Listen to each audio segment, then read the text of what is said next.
How are blessings released? हाँ, आशीष कैसे By भेजी जाती है? speaking. बोल करके. Okay, does the Bible say, and God created them, then God gave Adam a car and a 5-bedroom apartment, क्या ऐसा and God लिखा है? blessed him? क्या लिखा है कि परमेश्वर ने आदम को बनाया, उसको एक गाड़ी और 5 कमरे का घर दिया और उसको ऐसे आशीष दिया. See, remove this misunderstanding from your mind. ये गलत फहमी दिमाग से निकाल दो. Blessing is not material things. आशीष शारीरिक चीजें नहीं है. Okay? Blessing is spiritual and invisible in nature. आशीषें आत्मिक हैं और अदृश्य हैं अपने स्वभाव में. ठीक है? क्लियर है? ब्लेसिंग क्या है? आशीष क्या है? अदृश्य है और आत्मिक है, शारीरिक नहीं है. क्या है आशीष? आत्मिक है. Blessings are spiritual and invisible. So God blessed them परमेश्वर ने उन्हें ब्लेस किया and said, और कहा, be fruitful and multiply.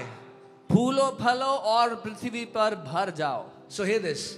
सुनिए, Blessing is a divine spiritual enablement that brings fruitfulness and multiplication in your life. आशीष एक ऐसा आत्मिक बल है या क्षमता है जो आपकी जिंदगी में फलना फूलना और बढ़ोतरी लेकर के आता है. It will cause you to thrive. वो आपको उन्नति करने पर मजबूर कर देता है. Okay? So परमेश्वर ने आदम को बोला, God said to Adam, he blessed him, उसको आशीष दी, said be fruitful and multiply. कहा फलवंत हो और कई गुना बढ़. आप जानते हैं परमेश्वर के राज्य में faithfulness is equal to multiplication.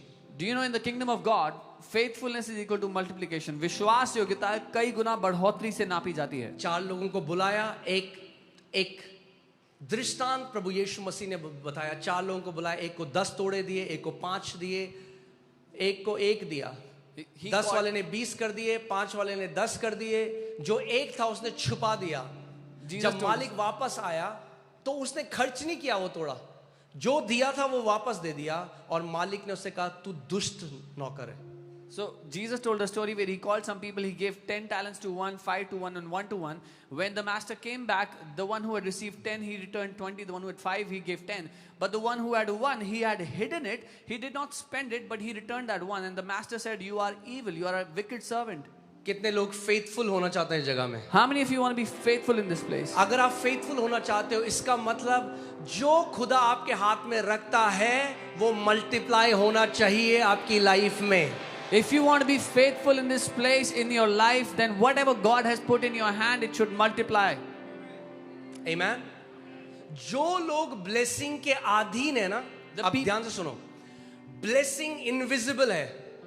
हाँ, The blessing is invisible. जैसे हवा जब चलती है तो इनविजिबल है. Like the air is, the wind is invisible. आप हवा को नहीं देख सकते, You cannot see the air, मगर उसके प्रगटीकरण को देख सकते हो. but you can see the way it manifests. जब हवा चलती है, पेड़ में पत्ते हिलते हैं तो आपको पता लगता है हवा चल रही है. When air blows, when wind moves, you see the leaves shaking. यद्यपि हवा अदृश्य है, Even though air is invisible, मगर उसका प्रगटीकरण दिखाई देता है. but its manifestation can be seen. ऐसे ही ब्लेसिंग भी इनविजिबल है, अदृश्य है, मगर जब आपके जीवन में आती है तो उसका प्रगटीकरण आप और सब लोग देखने लग जाते हैं. Similarly, the blessing of God is invisible, but when it comes into your life, everyone begins to see the manifestation in your life.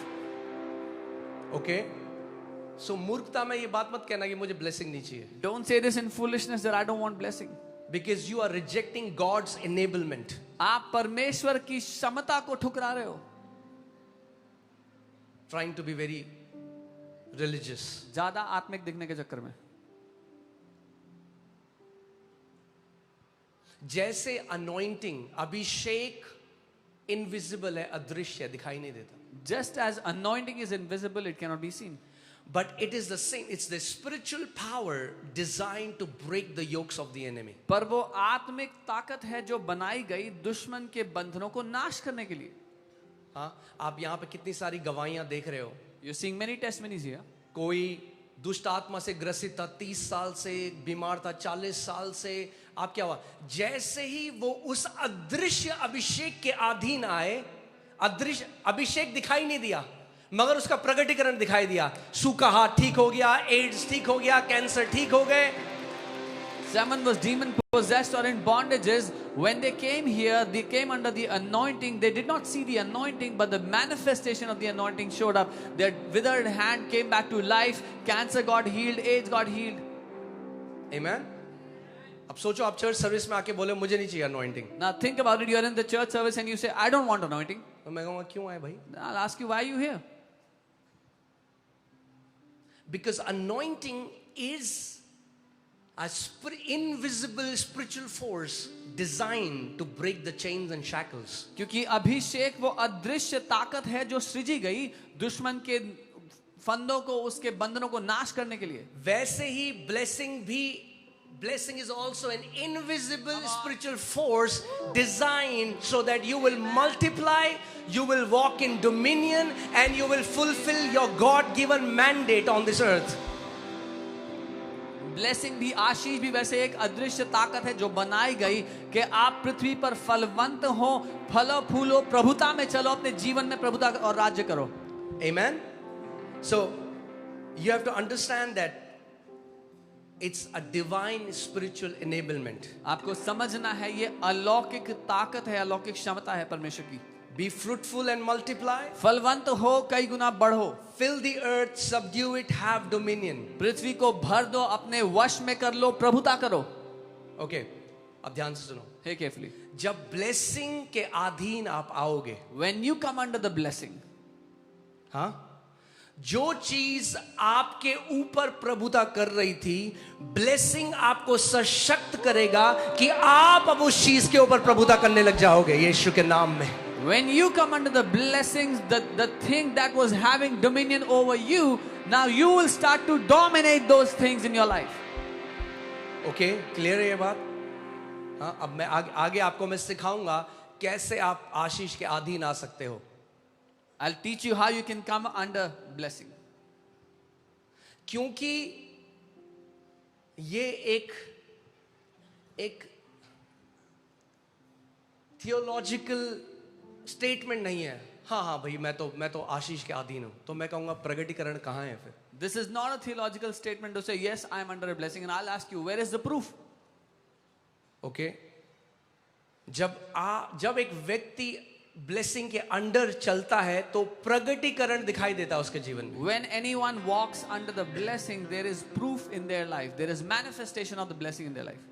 Okay, so क्या ब्लेसिंग में क्या बोला? Be fruitful, multiply. In the blessing he said, फलवंत हो, कई गुना बढ़ो।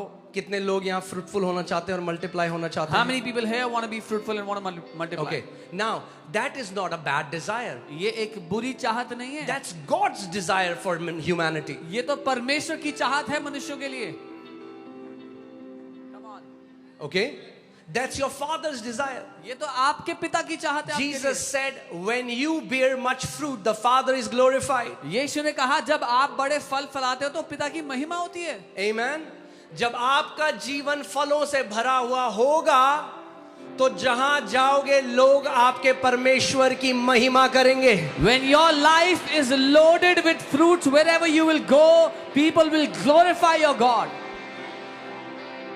Amen. Hallelujah. It's not a good thing, it's God's desire for you. ये एक अच्छी चीज नहीं है, परमेश्वर की चाहत है आपके लिए।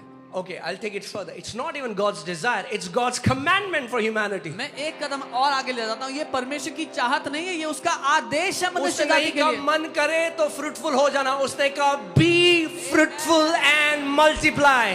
He didn't say if you feel like then be fruitful. उसने आदेश दिया, फलवंत हो, बढ़ो। Amen.